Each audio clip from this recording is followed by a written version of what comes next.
I remember listening to their album Blurry Face, and when we got to the last song, Goner, I just saw a stage show in my head. I saw exactly what it would look like, and then I wrote that ending immediately, and then the next few years I just had to convince myself to gain the confidence to do the show, because I was like, I feel like the best idea I've ever had, and it's like, if no one's gonna do it, I gotta do this.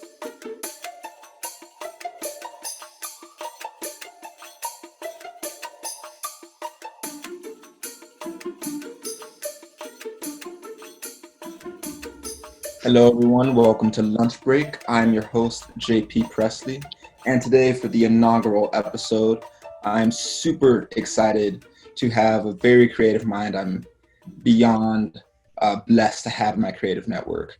He is a playwright, he's a musician, he's moving and grooving in so many different avenues. So welcome to the show, Matt Wagner / MNERVA. So thank you. Guys. So you are you're an up-and-coming thespian. Like, you are in the theater world, acting, you're directing, you're writing, you're a musician. So how did you kind of get started with all of that? So I definitely came from music first and stumbled into theater much later, which is a hilarious story. But so my parents are both musicians before me, and they actually met in a band. My dad was the drummer and my mom was the singer, and they used to play in a lot of clubs in the DC area. And so when I came around, I was like, Dad, can I learn how to play the drums? And I was like 5 when I did that. And before I knew it, I was in a bunch of bands. I discovered songwriting was like the best thing ever. And so, then I asked my mom, can you help teach me how to sing? And then when I got to high school, my school didn't have a music program because we were an academic school mainly, but we did have a theater program. And so I was like, well, I really want to still be able to do this, but like I've never acted. That's not what I do. And then I started dating this one girl, and as all hopeless romantics do, they decide I'm gonna join theater to be with my girlfriend more often. So I auditioned for West Side Story. I got a part, and she dumped me the next day.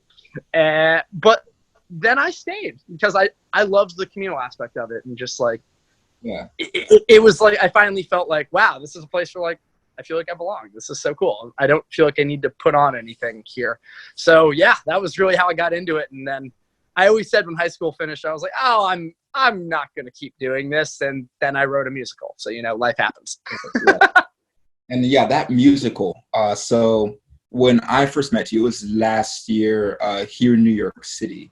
It was Courtney Triplett who introduced us. The best. Yeah, she's phenomenal. We're both blessed to have her in our lives. But you told me about your musical that night and everything. So for those who don't know, this audience, can you kind of dive into what that musical is, how you got started with it, and kind of where you were at that point? Yeah. So, oh God, that show was my pride and joy. It was called Blurry Face the Musical, and it was a 21 Pilots jukebox musical.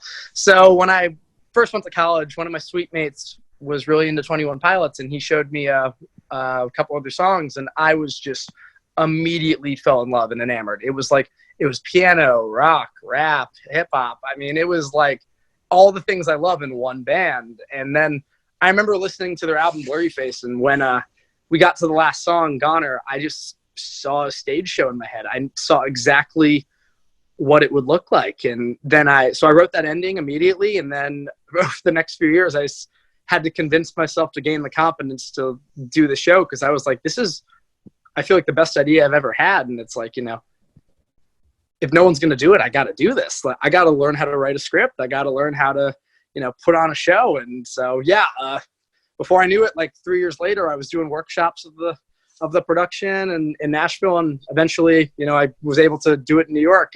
So guys, you have to understand, like, JP is the guy who connected me with my director when I did my first performance of this thing. So like, without him, like, this wouldn't happen. I happen to know somebody. Abby's phenomenal. Abby Tilley, you will hear that name a lot one day. She's amazing.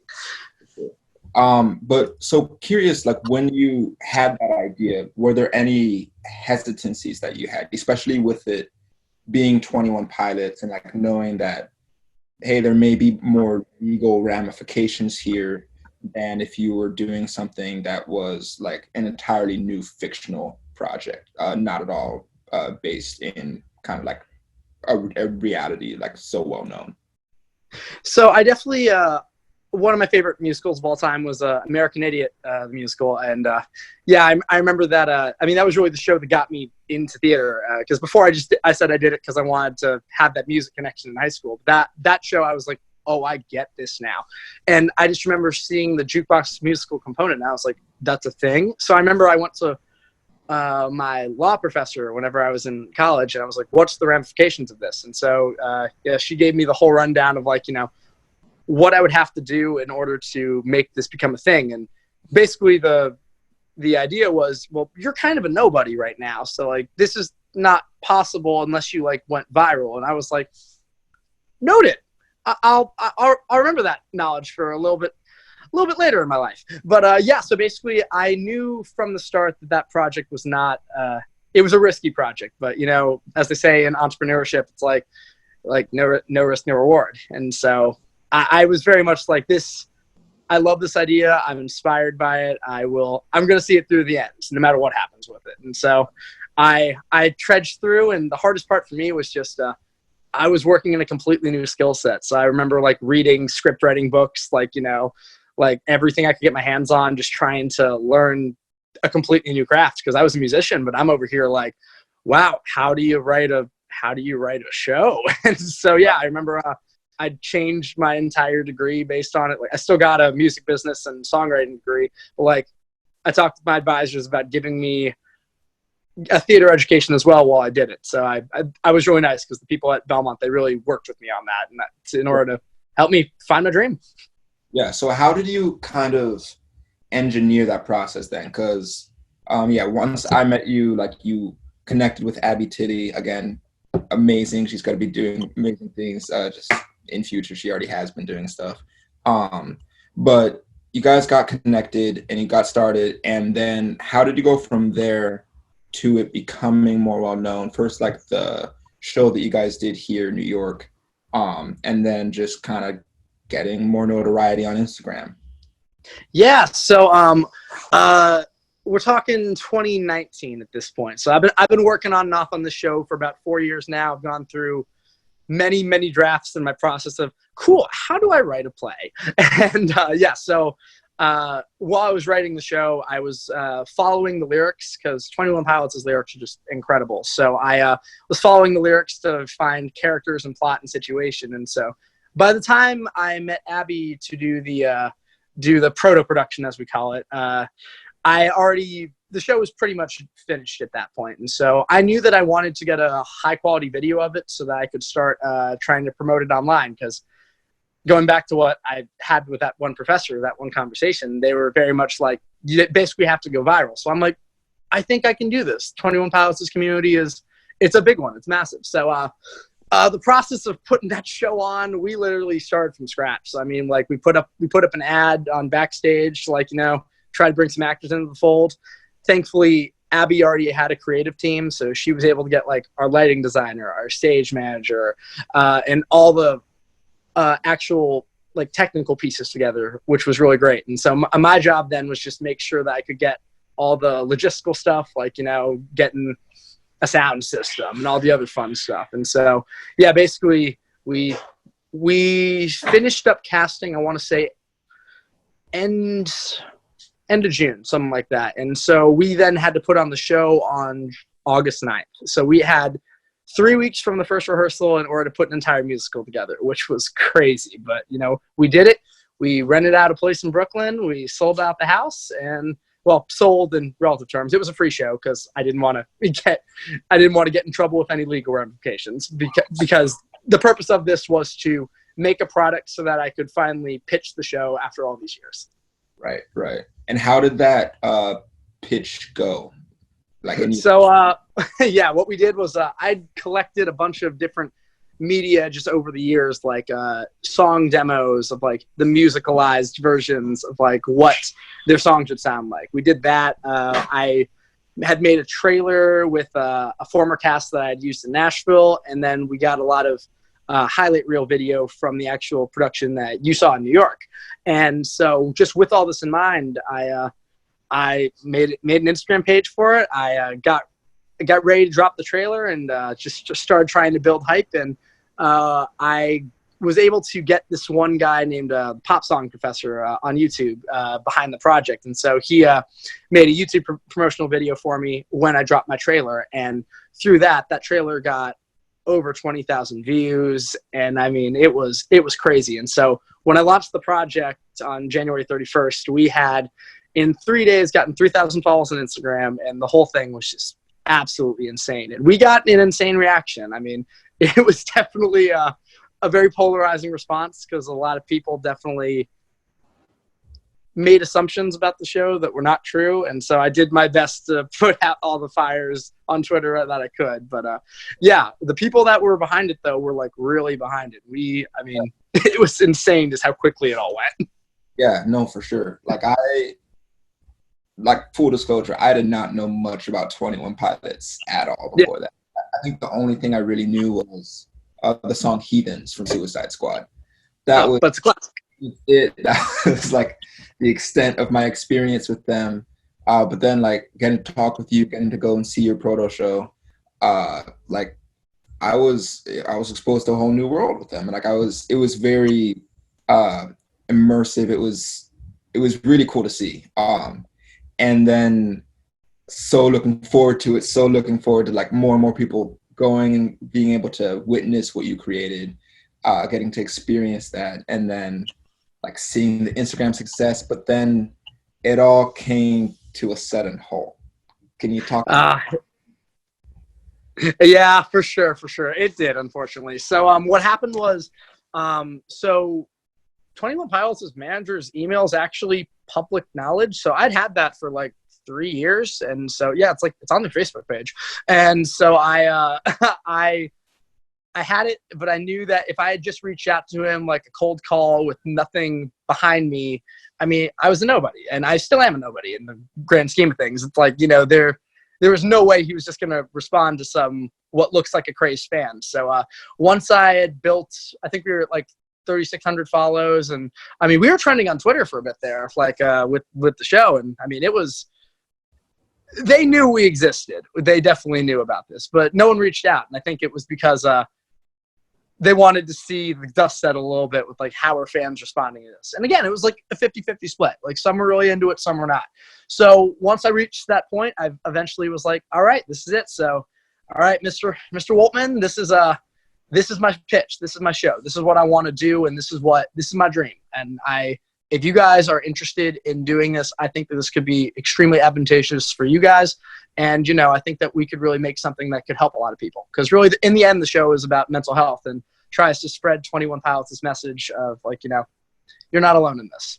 And how to overcome your worst inner demons. And so, yeah, I sent out that email and I didn't hear anything back for a few days. And then before I knew it, the vice president of Warner Chappell's legal affairs was like, yes, Mr. Wagner, here's a cease and desist. So have fun with that. Please stop now.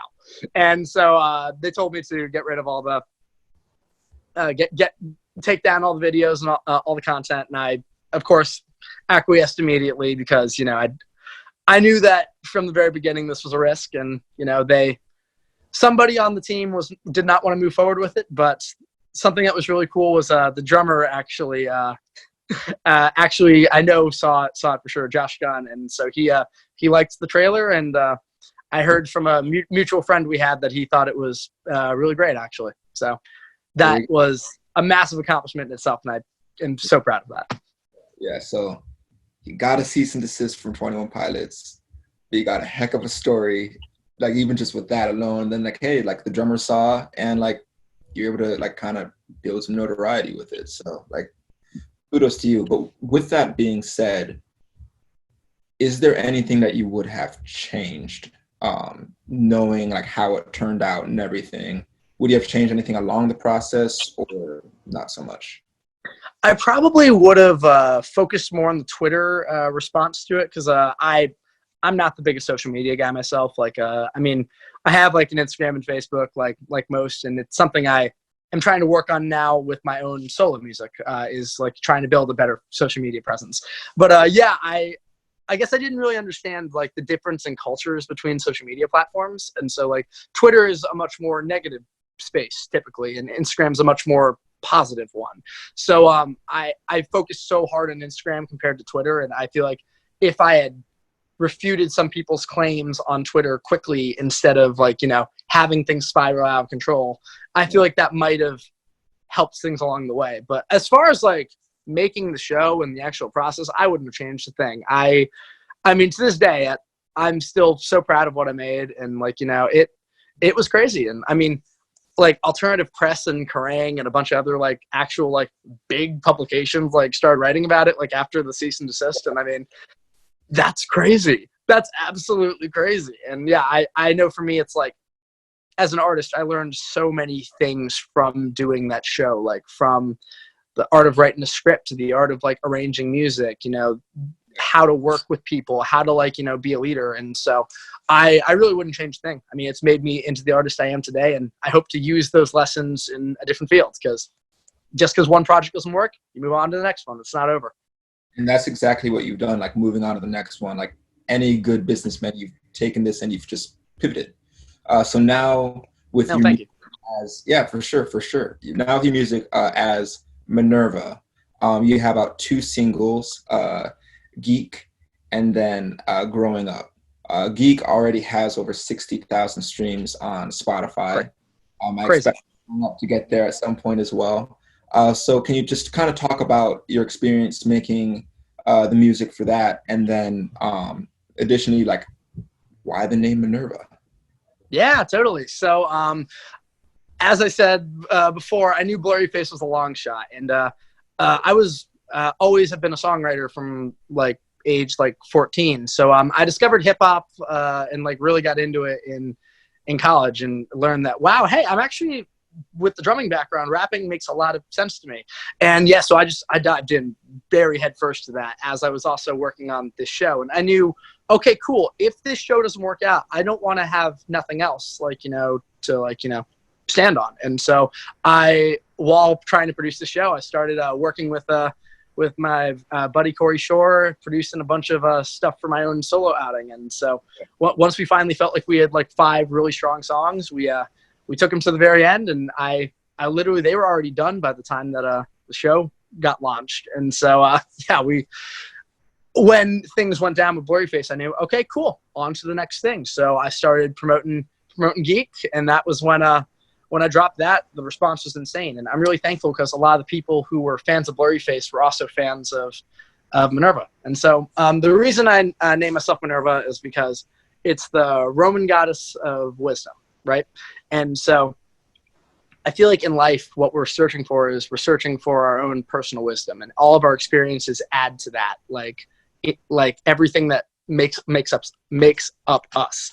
And so because of that, I was like, I want to be able to share my experiences and help people be able to discover themselves and like, find out like, who they are in my process of self-discovery. And if, very similar to 21 Pilots, if I can do something and I can strike a chord with people and help them and, be able to give them a new perspective, then that's my goal as an artist. And so, yeah, definitely wisdom is the goal. And that made sense to me. So also, just in general, I think it sounds cool. That's great. And on another level, what I try to make with MNERVA sonically is a mixture of like trap music and shoegaze music. And shoegaze music, it's very ambient and it's very guitar driven. And so for me, like whenever I hear that, it makes me think of like, a higher plane of thinking, if that makes sense. And so, and getting that wisdom. So all of that together turned into what I do as an artist at the moment. Yeah, for sure. And like you touched on, MNERVA just sounds, personally, like I'm always preferential towards the Greek gods and goddesses as opposed to Roman, but like you couldn't really work with the name the same way, so I understand it. Athena would be man, I'll start a side project called Athena. It's the same thing. We got it. There we go. But yeah, and you're kind of taking that Roman mythology, like with the Greek roots too, and branching that. Like your cover for Growing Up, it has you and I believe Danny G like as Atlas kind of holding up the world as well. Yep. I really like that touch. The cover looks amazing, by the way. Thank you. Kari Tilly, man. She's Abby's little sister, and I actually met her through the Blurry Face experience, and she is just a brilliant artist. My next single comes out May 29th. It's called Bad Guy, and the art for that one, she's outdone herself. I mean, absolutely outdone herself. Ooh, I'm excited to hear that then. Yeah, I'm excited.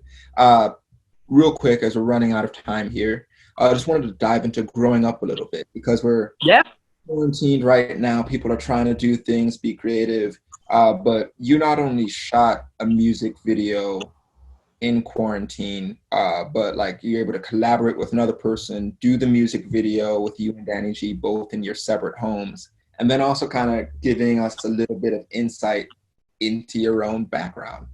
So can you talk about that a little bit? Yeah, for sure. So when I was talking through with my team about how to promote growing up, especially being home, I have like so many home videos, and because I'm an only child, so my parents, it was like, camera was on me at all times, you know what I mean? And so it felt like a really good scenario, and it was a really interesting coincidence being home whenever I was getting ready to release this song about my fears of, growing up. And so Danny was also home at the same time, because we both had to leave Nashville, unfortunately, due to everything going on in the world right now. So I was like, yo, how cool would it be to juxtapose both of our backgrounds to where we are now? And it's back to when life was simple, because now when we smile, there's always this worry of the world's expectations. It's when a kid smiles, they do it with their whole self and with joy. And it's just seeing, it's I'm afraid of losing that. And, I have in a lot of ways, and I haven't in other ways. And so it's getting to show that visually, I thought was super fun. And I mean, it was really cool too. Cause I really didn't have much directing experience, but I gave Danny very explicit instructions whenever I was doing this. I was like, yeah, just make sure we end up in our rooms, because it's kind of we're retreating back to what's familiar, right? And then the idea of having us do split screen, and as artists, we got to be creative right now, man. And so I'm very curious to see what to do next. And I've always had this fear of am I good enough of making a video? But it's no, if you wanted, it doesn't matter what you're doing creatively. If you put in the work and you put in the time and you learn how to do it, it's you can do it. And so this quarantine has been good for my confidence in that way, because now that I've had less resources to rely on, it's been okay, cool, I can do this myself. And I mean, any creative can. Yeah, for sure. So last couple questions. For sure. For those of you who are watching on YouTube, we will be putting the link to Growing Up, as well as just all of Matt Wagner / MNERVA's profiles in the description. But for those who are listening on Spotify, can you just describe, or wherever you are, if you don't like Spotify, if you like something else, sorry, not trying to defend you listening to the podcast format. But Matt, for those who are listening, what are you doing next, and where can we find you? So my next single is called Bad Guy. It's about, it kind of works out the whole being home thing right now too, because it's about what happens whenever you break up with someone, and there's two sides to both stories, and how, sometimes people listen to one side more than yours, unfortunately. And so, so it's coming out May 29th. And I'm really excited. Get to hear me sing for the first time, so we love that. And so that's going to be happening soon. I'm also continuing to work on theater stuff as well. I'm working on 2 shows at the moment. One is called I Peaked in High School, and the other one does not have a title, but it's I won't get into it until it's a bit more finished, but I'm very excited about it. Awesome. 2 works in progress. And where can people find you on social media? So if you go on Instagram, my handle is I am MNERVA. So I_am_Minerva. And there's no I in Minerva. And if you want to find me on Spotify too, same thing. So MNERVA. And you can also like me on Facebook if you'd like. And as I said before, I'm working on the social media game. So Twitter and TikTok coming soon. Oh, there you go. There you go. So now the more technical side of this interview is done, but just personally, I wanted to ask you a few questions. Yeah. This has to do with sports. So Okay. do you have any sports teams that you root for? Like, are you kind of like unaffiliated right now? Like, where are you at? Oh God. So definitely have always been a Caps fan, which when I moved to Nashville was like blasphemy because obviously we're all very pro Preds. As far as yeah, I've been a sad Redskins fan my whole life. That's really hard. Yeah. But honestly, once college started, didn't watch sports nearly as much. But yeah, I remember when the Caps won the Stanley a while back. I was in a sushi restaurant and everyone else just like eating, and I'm over here like, yes! It was a magical moment. So, all right. So it seems like you have a pretty strong hockey affiliation. So I won't go after that. Do you root for Belmont sports too much or not too much? I've never been the biggest basketball guy, but definitely whenever we were going super well in the tournament, like I want to say my freshman year, way back, that was really exciting getting to go to those games. It's like, wow, my school is doing this. That's crazy. Yeah, awesome. And the reason I'm asking is I would like you to join. It's not a bandwagon, just true fanhood for all things. I would like you to become a Timberwolves fan. Vikings fans will be glad to have you. You guys have like Redskins have Adrian Peterson right now, but like Vikings are on the up and up. We're moving and grooving. Hey man, different division. I can root for that until we have to go head to head. Hey, there you go. And also one good thing about being a Minnesota fan, no one can really call you a bandwagon because we haven't won squat. So that's huge, man. I love that. To start, but yeah, and then even for college, I hope that you can join the Minnesota Golden Gophers. We would. Yeah, he's been planning this. I'm trying to recruit every single interviewee that we have on this show to be a fan of Minnesota sports. I want. See, that's the reason he's doing this. It has nothing to do with the interview. Oh no, not at all. Not at all. I did this. I just needed to get this out. And for anybody listening, watching on YouTube, whatever, we're coming. Might be a long time. Might be 20 more years, 30. I don't know, but we're gonna be there. Hop on now. I have faith, buddy. You'll be glad you did. But thank you, thank you, MNERVA, for this interview. I hope that it's benefited people. I know that as you blow up as well, I hope people are able to come back to this and kind of see where you're at the beginning, kind of just get some encouragement from that as well, because I know that you're going to be going on to do bigger and better. I can't wait to see your upcoming plays, the new music, all of it. So, JP, you were the kindest person in the world. Thank you so much. I was about to say, watching your career has been fun too, man. I cannot wait to see where things go in 5 years. Appreciate it. And back at you, man. So that will wrap up this inaugural episode of Lunch Break. We will be back in future with more amazing conversations. So thank you everybody for listening, tuning in, and we'll talk with you soon. Bye. Yeah.